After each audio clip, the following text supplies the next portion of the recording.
As you know, we're actually pretty active working operations as we speak. Looking at some storms out in the Atlantic. One we're watching real close in the Gulf, and we also have responsibility out in the Pacific too, and I'll show you that here in a little bit. So I wanted to give you an opportunity to hear just my top 10 lessons learned. I mean, 26 years in the Weather Service, you learn so many things, just the School of Hard Knocks. I just kind of wanted to share some of those with you all today. But, you've heard this already. It's going to be a busy season. I mean, we are already talking about the letter G, the earliest that we've ever had before in the Atlantic. So it's going to be a busy season. We expect to continue to be this busy throughout the entire hurricane season, just everything coming together, everything from the total heat content of the oceans. It's not just the surface. We look at even below the surface, and there's plenty of warm water to work with. The upper air patterns look like not a lot of shear, which means, that when storms get going, they'll keep on going. And the monsoon in Africa going to be pretty active, sending those clusters of thunderstorms off the coast into the Atlantic. So everything seems to be coming together for a busy season. So preparedness is absolutely everything as we enter through the season. But this next slide, you can see, look, we've already crossed off quite a few names, and we're just in July. So Gonzalo is a brand new one that we just started looking at over the last few days. We'll be watching that one real close. So you can see this year's names for 2020 in the Atlantic. A couple brand new things I did want to talk to everybody about. These are brand new. The next two items are brand new for this season. The first one is a storm surge forecast graphic. This is experimental. It's the peak storm surge graphic, and it's one of the, water is the leading cause of fatalities in these tropical systems. And I have one of my lessons that talks about that. And this is a great, quick way that you can use this for social media, for your briefings, for your own use, just a quick way to find what those peak storm surge values are. So that's brand new, the simplicity. We still have the watches and warnings, and we still have the inundation graphics, which are more complicated, but this is a quick way to see what's going on. The other brand new thing is you've seen it already in the storms that we've had, and you'll continue to see it. We have a new forecast point, a new dot on the map, so to speak. It's a 60-hour forecast point that we've added, because remember, the cone is basically not a cone of impact, but is basically 2/3 of the time we expect the center to be in that cone. In other words, it's based on our error. So the better we do, the smaller the cone. If we have a few off years, the cone would get bigger. So you can see the wind field in orange right here, the yellow color indicating the wind field. See how far that stretches out from the cone. But this is going to help us, because storm surge is really based on the structure of the storm, the size. The bigger the storm, the more the storm surge. The slower the movement, the greater the storm surge. And we can go back, remember Hurricane Isaac. It was barely a Category 1, if even that. But because the storm was so large and moving so slow, the storm surge in some areas, I remember being 12 to 13, even 14 feet, and even having problems around Lake Pontchartrain as well. So this is going to help us with the storm surge calculation. So I wanted to get into these lessons. This is kind of a brand new presentation for this year, just looking back at the years. And one of them is, and they're in no particular order, they're all important. Lesson one, there's no such thing as a fish storm. We hear people say the word fish storm so often. There's no such thing as that for us. And this is a typical storm that would be moving through the Caribbean into towards Mexico, and even one that would go to the U.S. eventually. We are responsible for coordinating all the watches and warnings for all those countries. So we issue the forecast for those countries when it comes to the hurricane forecast, the strength, the speed, the intensity, and the track. But we coordinate with every one of these countries during any storm, their watches and warnings. So there's a whole bank of phones. We call these countries, we coordinate that forecast. So there's no such thing as a fish storm to us. And there's another thing that's really important to remember. If you look back at the 2019 season, we of course know Dorian was a very deadly storm. And just, I still think about what everybody went through in the Bahamas and the loss of life. But the second deadliest was Lorenzo. And nobody really thinks about Lorenzo too much looking back at last season. But look at the track. If you look at the track of Lorenzo, look how far away it was from the U.S. coast.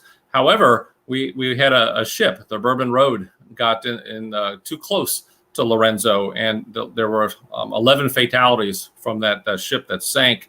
And it's interesting enough, the NOAA hurricane hunters went off to help them in the search and rescue. We're supporting in the search and rescue for the survivors and helped the 3 crewmen be rescued, which is pretty interesting. And the Hurricane Center is something that most people don't know that we do. We're here 24/7, 365 out of the year. We do the marine forecast for the oceans. In the whether there's a hurricane or not, we're still responsible for those marine forecasts, and they actually do latitude longitude forecasts. We do those to help in that search and rescue. So we helped out with that. But here's what people don't think of as well: these dots, the little dots that I just put on the screen.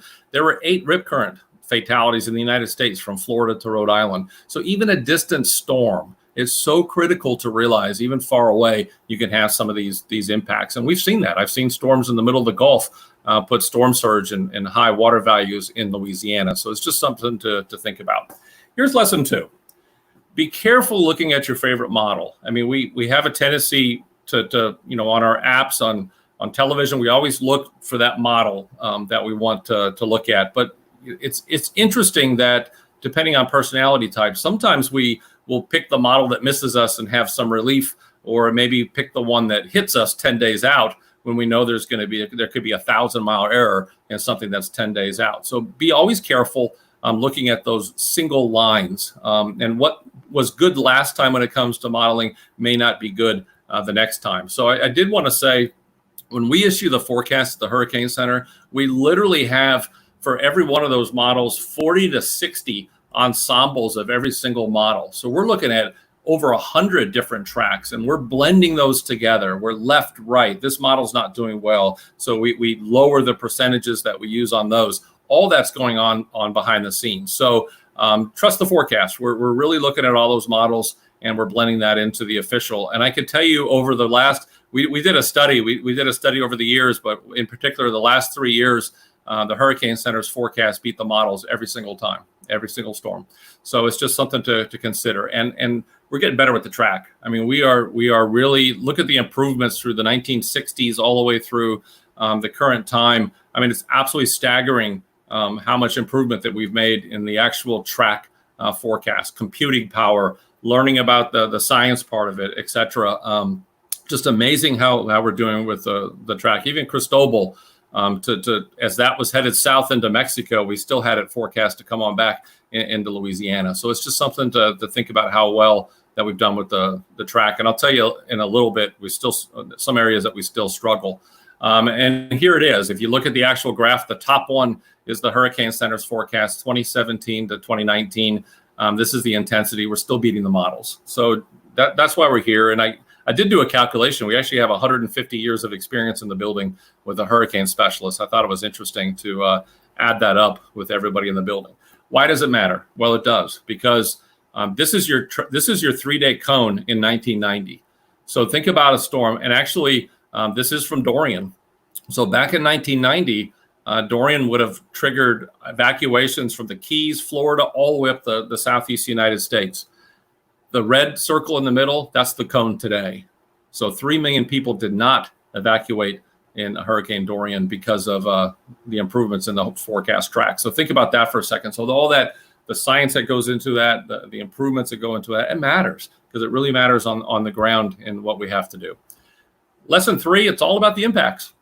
It's something that's really important, because I put 2 graphics on here. I could pick dozens and dozens of them, but you got the cone. You can see the cone on both of these graphics, but look how big the storm is. I mean, the squalls, all of that's well outside the cone. Your storm surge could be hundreds and hundreds of miles away from the storm. The winds could be the same thing. Your rain could be 400, 500, 600 miles away from that. So I've seen rain bands. You get a system that's hitting Houston or Lake Charles, and you get a rain band right over Baton Rouge or right over New Orleans. That can happen. So that's why we have to listen to the impacts. It's not necessarily about that cone, and definitely not about that forecast track. It's so important to pay attention to the actual impacts. And here's a stat that I think is pretty staggering when we say it's about the impacts, not even the category. And I gave the example of Hurricane Isaac. That's just one. But since 2010, Category 1 hurricanes have caused 175 direct fatalities and $105 billion worth of damage. Cat 1s. So it's not about that category. It truly is about the impacts, the size of the storm, the speed of the storm, and all of that. Lesson 4 is one that I'm very passionate about, and it's one that's a little less tangible sometimes, to be honest. It's the social science part of what we do. We could have a perfect forecast, but if it's not understood and not actionable, it collapses. And that's why we spend so much time looking at our products, looking at our graphics, and it's not just based on physical science, but social science as well. And this is just one example. All of the storm surge ones are also examples. The watch and warning and also the inundation graphics all had social science go into it. But here's one. This was, how do you best represent a timeline and of when the arrival of the tropical storm force winds are going to get there. And this is what we have. This is a probabilistic graphic. The storm could go left, right, faster, slower. It could do a lot of things. This won't change that much because we've built all that probability into this graphic. So for Louisiana, this would tell you when the arrival of the tropical storm force winds are going to get there. And that's important because it's too dangerous to be on a ladder. It's too dangerous to be driving. It's too dangerous to have plywood up trying to board up a house. That's why we put this out. So it's a great way. Look at this graphic. It's a good one here because it really tells you when you need to have things wrapped up when it comes to preparing for a storm. So just an example of one. And here's the example of the storm surge graphics. I won't get into it too much, but all this was vetted through social science as well. So it's got both of them in here, so it's understood. And look at the example with the little picture with the people in it. The reality is when people want to know about storm surge, they don't want to convert datums. They don't want to say, well, is that sea level? What does that do for me? So what we do is put on a graphic, water up your pant leg. And that's important because that's what people want to know. How much water am I going to get where I am? And that's why we do it that way. And social science helped us get there.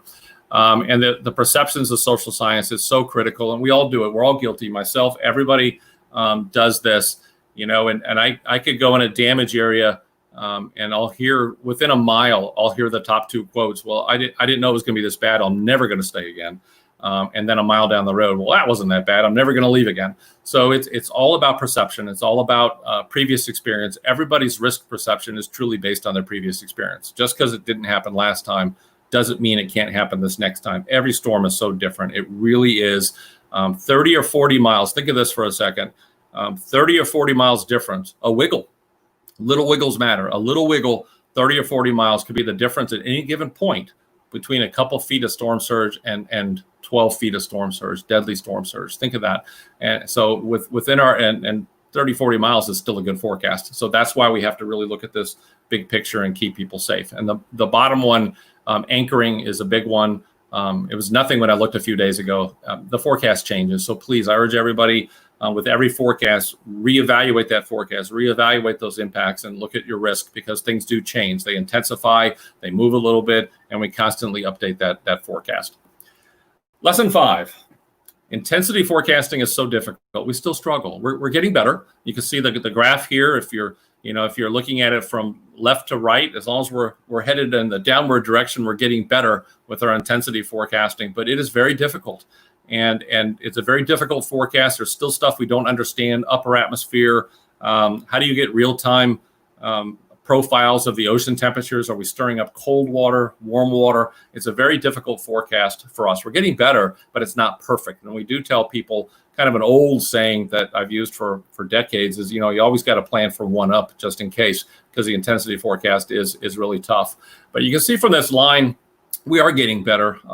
This is the same as the last time going through the decades. At least we're seeing some improvement, but not at the pace that we see the actual track improvement. So I think that's a really important one. That rapid intensification is a big deal. This is a big one too. This is really important. Lesson 6, and I've seen this so many times over the years. There is a lot of error in the genesis phase. In other words, when they first start, you see multiple centers. You see no center where the models don't even know what to track. So you're going to have so much error. You could have 1,000-mile error in this genesis phase. So this is really important because when they form, everybody wants to know exactly where it's going to go. I'm telling you, we're not exactly sure at this phase. The models aren't really sure. And it really is truly, you get 7 to 10 days out, there's going to be a lot of error associated with. So I wanted to show an example, like a real life example. This is Dorian track and intensity from last year. And I think it really truly shows what what that error could really mean. At the beginning of Dorian, the hurricane hunters were out there, found 3 centers. There were 3 centers, and there's no way to tell which one of those centers is going to be the final one. So there's 3 scenarios, depending on which center would eventually take hold. Scenario 1, Dorian is basically moving on the left side of our cone. So it's the left side, the bottom portion of the cone there. What would happen was Hispaniola's got huge mountains. So Dorian would have hit those mountains, would have been shredded. I'm not sure what would have probably been on the other side. There wouldn't be much left of Dorian. So probably significant disruption, probably dissipation, probably still some sort of wave bringing rain to Florida, Cuba, and that's probably what would have happened in scenario 1 with that center. Scenario 2, the middle center, Dorian would have been pretty close to the official forecast that we had, but still interaction with Puerto Rico. Bigger impact for Puerto Rico, Hispaniola, some weakening, but there would be time for strengthening. However, the forecast would have been faster. So the storm would have moved faster and a much bigger impact to Florida. Would have impacted portions of Florida in a much greater way than what actually really happened. Scenario 3 is what did happen. I remember the hurricane hunters were out there. And then one of the centers took hold. It was going to be the center, and it was the furthest to the right. It was the furthest right on the cone. In other words, no land. It moved, didn't interact with land, plenty of warm water. And the other thing is a longer track, which means a longer time to move.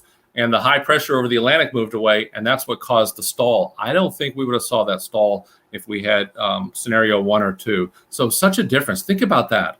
Think about that and trying to make that forecast, or you're trying to make decisions for your family or business or a community based on that kind of error. So that's why we always say we need to make sure we get that center. There's going to be a lot of error at the beginning, and that right-hand side is exactly what happened. But the actual data itself, we weren't that far off in the actual in the error with the track. If you could look at that, even at day 5, 87.4 miles was our error. That's not bad. However, that could mean the difference between on land or offshore. So that can make a big difference depending on what happens. So just wanted to kind of share that scenario. It's a big lesson. So just please realize the further out, there could be significant types of errors. And look at this. This really drives it home. I hope this everybody can really see it with this example. This is Hurricane Floyd going back to 1999. Very similar track to Dorian, right?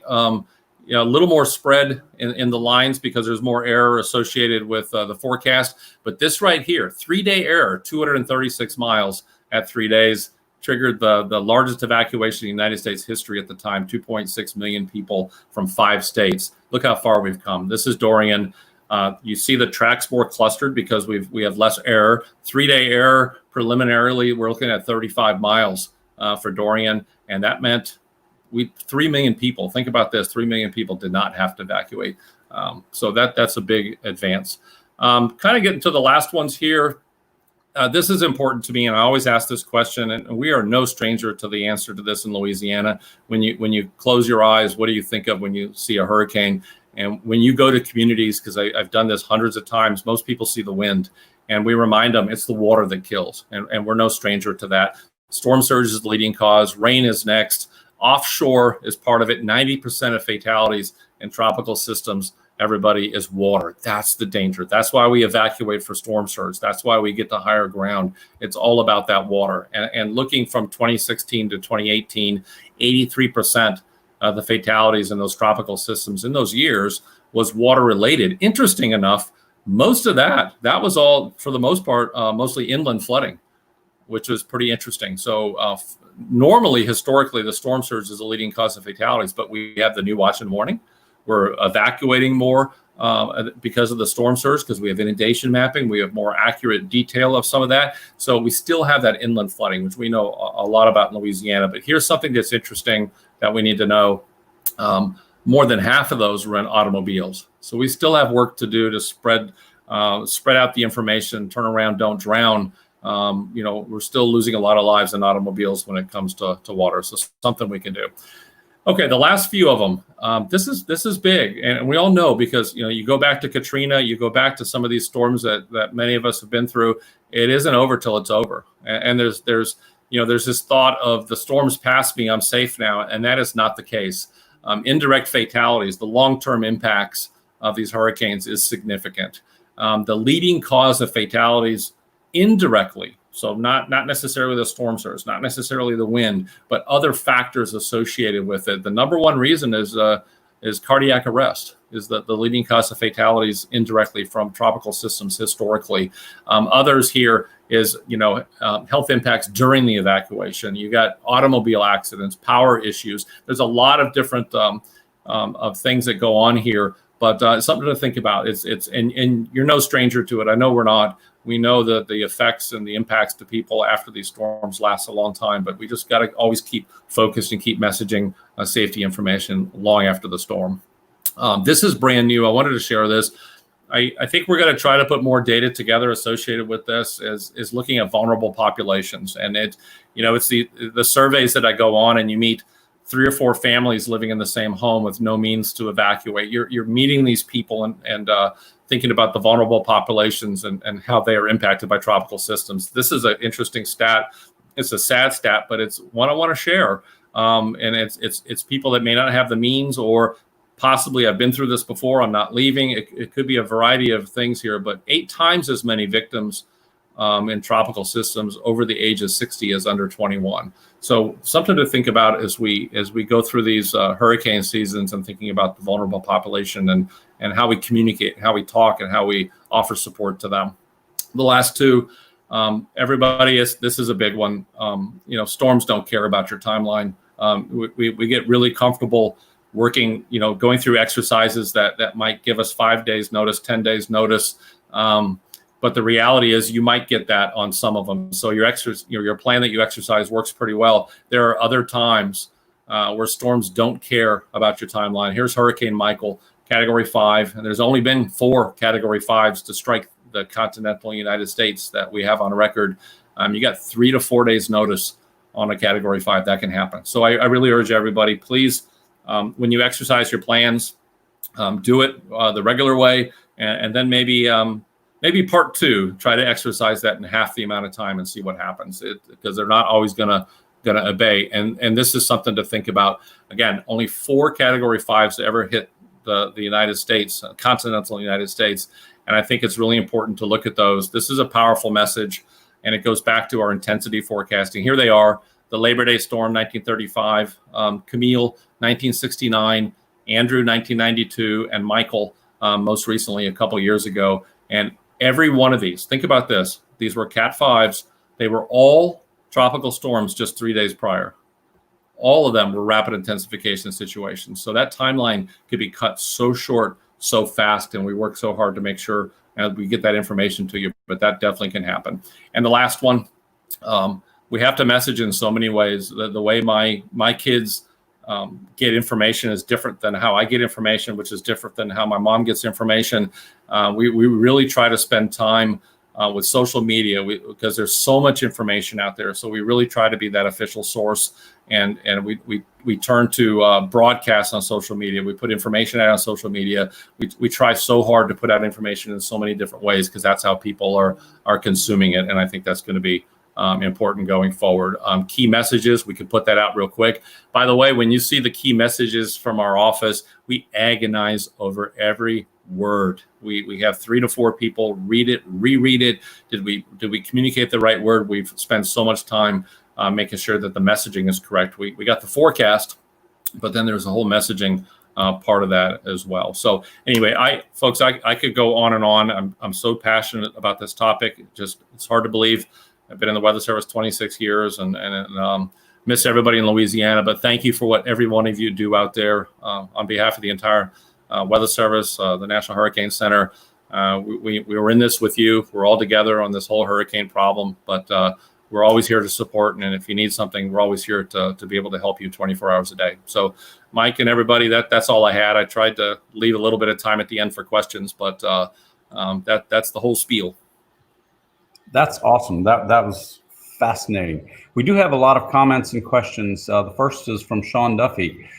Great update from a friend of the area, Ken Graham. His experience along the Mississippi River has always helped shape the forecast to better our region. The NOAA Swiss Army knife serves us well with his updates related to water and weather. And greatly appreciated during your decision-making times. I have a question. Does the better accuracy have more to do with computer modeling or better understanding of how the weather works? So it's both. It really has to do, I think a lot of it has to do with computing power. So it's not, the modeling gets better with time because you get, better physics, but the enabling factor is more powerful computers. I mean, these supercomputers have just become a dream come true. When looking back 20 years ago, we never dreamed of being able to model what we do now. So it's computing power. So with more computing power, you can add more physics, better physics, more of the atmosphere, more layers that can fit in there. So it's power. It's actually computing power. Awesome. Chris Delia would like to know, says, Ken, you mentioned your favorite models. The slosh models run fast, but is very unsophisticated compared with many of the newer models. Does the National Weather Service have plans to upgrade or replace slosh with a better product? Yeah, I think I appreciate that question because it's conversations that we've had in the past, and yes, we're definitely open to that, and I think we're looking at. I'd like to see someday some sort of ensemble approach. I think it'd be amazing to do surge like we do the weather models. But right now, the way we are now is the quickness is everything for us now because we have to make the watch and warning decisions and we have to get something that's actionable fast. And the issue that we've had is little teeny changes in that storm can make such a huge difference on the ground when it comes to surge. So I think you look at other models, I think we're going to get there. I think once we can get everything really quick and we can get, whether it's 400 or 500 different types of storms, left, right, bigger, smaller, faster, slower. I think once all those models can do that, like the weather models, I think we're in business. I think an ensemble approach would be absolutely amazing to be able to look at. So no, but definitely not opposed. The issue that we, just being completely open and honest, it's really we have to do it fast. And if the storm rapidly intensifies or wiggles 40 miles to the west, we've got to adapt really, really quick to that and change our messaging if we have to. That's where that is. But I think that's where we're headed. I think we're growing to that. I'm excited about that. And the other part, I did want to say this. The other part that I'm excited about is the total water part of it. I think we're looking at the storm surge. What we're doing now, if we could get some good river inundation modeling and then really try to couple the in between that area in between that's tidal, but it's river in between. I can see a day where people have that information in a model, have that information on a map and a GIS map. That's going to be so powerful. So, Chris, I hope that answered it.